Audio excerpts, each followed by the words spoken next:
there, but she didn't write about them.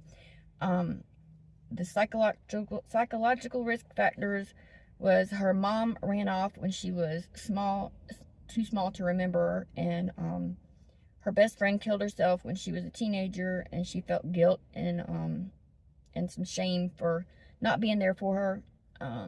The social environmental risk factors, in her early years, she moved around a lot and lived between her grandparents and her dad's house.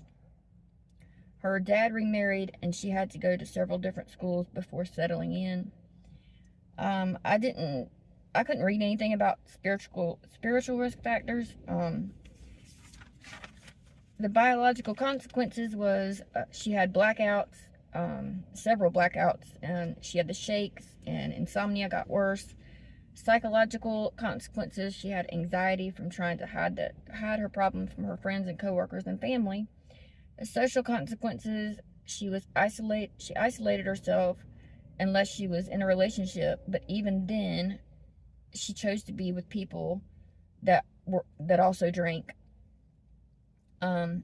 Biological interventions, she went to rehab a few times, and after feeling better, and when the alcohol was out of her system, she would return to her old life and think she could control it this time.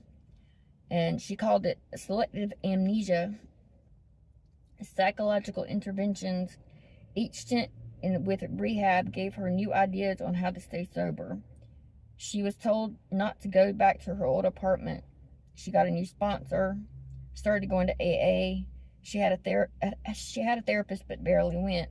And social interventions, she was told that she had to have some kind of support if she wanted to stay sober for longer than a few days. And I'm going to summarize it. She eventually did get sober. She got another sponsor that actually helped. She wrote in journals about her triggers. She made sure to stay away from people, places, and things of her old life. She realized that she actually resented her birth mom for leaving, and that she felt guilt and shame for thinking that she shouldn't complain about her life because she had been a successful journalist. She wrote about the dependence to alcohol did to her brain. She said that without alcohol, the brain creates a long-lasting pathways between neurons that cause the brain to associate certain mental states like depression, loneliness, and guilt, or experiences with an overwhelming need to drink.